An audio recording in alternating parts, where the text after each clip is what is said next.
got some bombshell reporting from the Daily Beast, which indicates that one of the reporters for the New York Times' Hamas mass rape story has a history of liking several genocidal posts on X, including one that urged the Israeli military to turn the Gaza Strip into a, quote, slaughterhouse.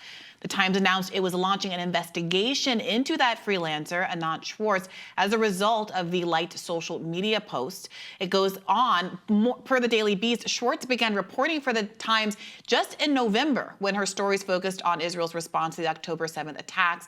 Her most prominent piece was a co-byline article detailing sexual violence allegedly committed by Hamas during October 7th.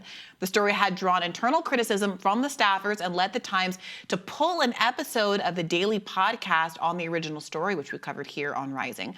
Additional investigations into Schwartz's social media history revealed that she had liked posts related to the 40 beheaded babies narrative, which has since been disproven. Friend of the show, Ryan Grimm, noted on X that this sounds too crazy to believe, but it appears Anat Schwartz had never been a reporter before. She was a filmmaker and saw the 40 babies hoax, believed it, shared it, and then was subsequently tasked by the New York Times to adjudicate the final record on October 7th atrocities. Her coverage then fueled the slaughter. This follows other indications the New York Times may have had a pro-Israel bias. Former Times reporter Soraya Shockley recounted her time with the Daily podcast on X, writing, quote, "While recording the show, I pushed back, called out the wishy-washy pro-Israeli slant. In response, an editor outright said, 'You shouldn't work on this because you're Palestinian.' Nothing ended up happening to that editor because, of course, nothing happened to that editor. The Times, as an institution, sees nothing wrong with what she did or the way they approach coverage." So I want to be clear that the real story here isn't about this one journalist. It's about whether or not the institution of the New York Times chose to allow someone with barely any journalistic experience whatsoever to co-byline a front page story that was put forward as proving.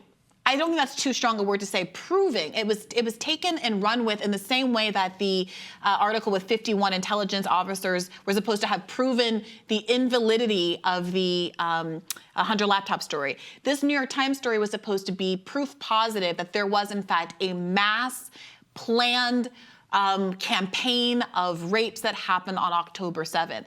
And then that proof was used to justify why there needed to be such an disproportionate response from Israel on the Gaza Strip as a whole. And so for the story to begin crumbling because of the intrepid reporting of people like Aaron Mate and Max Blumenthal at the Gray Zone and others at Electric Intifada, who were actually going through the sourcing that was used in said story, the pushback from one of the families that was used as the prime example of rape in that story, saying, we don't believe that our family member who was killed so tragically on October 7th was also sexually assaulted or raped. Going through the changing narratives from some of the people that were used as primary sources in that article, who at first said nothing about rape when they were initially interviewed and then changed their story weeks on down the line. After all of that reporting, so many news outlets continue to look away. And now there's this scrutiny that's going to the heart of the source, the person who actually wrote the article, who apparently had no journalistic background, had been demonstrated as a person who has fallen for disproven hoaxes already with the 10 dead baby story, and who was brought forward for some reason by the New York Times to co-byline this incredibly important piece of reporting on the front page. It's difficult to understand institutionally how they're going to get past this without having some really serious shakeups that go beyond simply not using this freelancer anymore. Yeah, it looks like they really screwed up with this one. Obviously, some of the work has been called into question. The fact that I didn't even realize that this was not just an employee of the New York Times. Right. I mean, it's a very well-staffed paper with a lot of excellent reporters embedded in the Middle East, in Israel, who are experts here. So to rely on this person who, as you said, didn't have a lot of experience,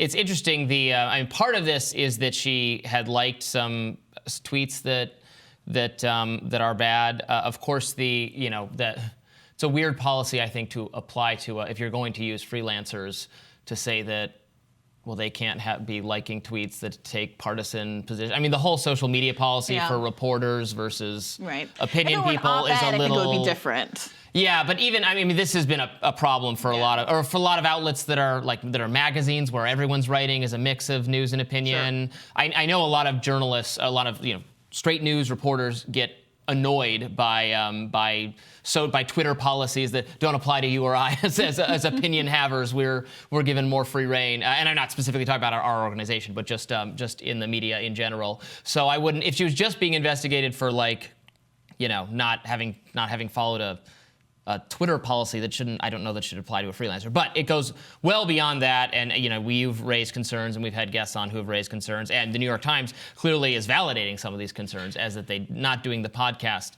episode was a pretty significant step. Right, and to be clear, for those who aren't regular consumers of the Daily Podcast or consumers of the New York Times at all, it is very common for the New York Times, when they have a huge explosive story, the way that mass Hamas rape story from December was this huge explosive story, to follow it up with their daily podcast. It's like 20 minutes every single day during the week, that often brings the authors from those headline stories, top headline stories, and gets them to put it to the public in podcast form.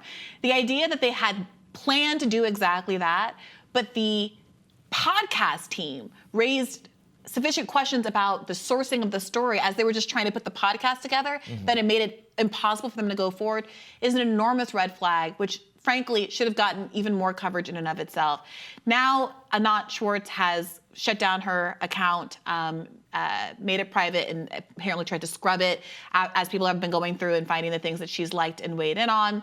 One of the I think more egregious examples is her liking this tweet, which someone named David Vertham says, turn the Strip into a slaughterhouse. If a hair falls from their head, execute security prisoners, violate any norm on the way to victory for them to see and be seen. I mean, this isn't just like casual, I hope, Israel wins, Hamas needs to be punished type of language. This is violate all norms, including presumptively international law, humanitarian norms, anything for retribution here. And this is someone who was tasked again with co-authoring a front page story that was held up as proof that there was a mass rape campaign executed by Hamas on October 7th.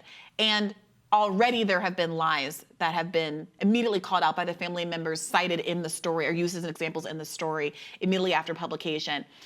We're not going to hear the kind of attention being paid. We're not going to see the kind of attention being paid to this, obviously, as we saw to the initial reporting. And I think that's a kind of a tragedy. What is the saying that a lie goes around the world twice before the truth gets out of the gate?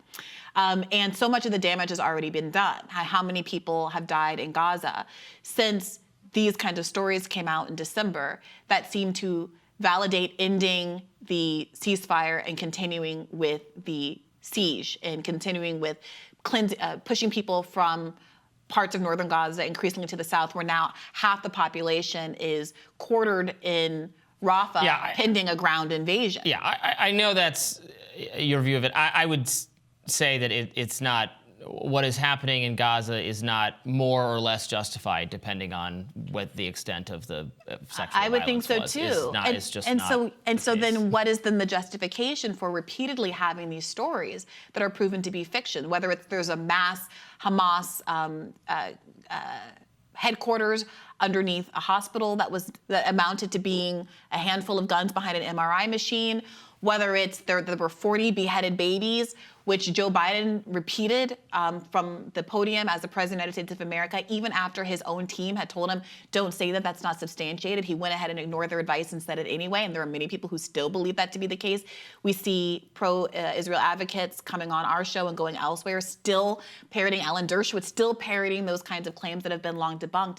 And now this mass rape story is one that I think is something that's brought up almost universally by people who are talking about why Israel has the right to defend itself in the way that it's been doing. And I put defend itself in quotation marks for people who are listening and not watching. I mean, they don't need to do that. There are piles you can argue that Israel is right to defend itself or is defending itself based on the piles of dead bodies of the hundreds of people killed during the terrorist attack. They're responding to the to the terrorist attack. Now, I think it would be healthy for the New York Times. There were a lot of claims made in that article. One of the families denounced some of the claims. Others were not corroborated. Is testimony from survivors, from first medical responders. The New York Times should task someone who's a better, more seasoned journalist with re-interviewing those people and producing some new journalism that can maybe do a better job of substantiating or demonstrate it was not true. That would be a certainly worthy exercise. Yeah, absolutely. More Rising right after this.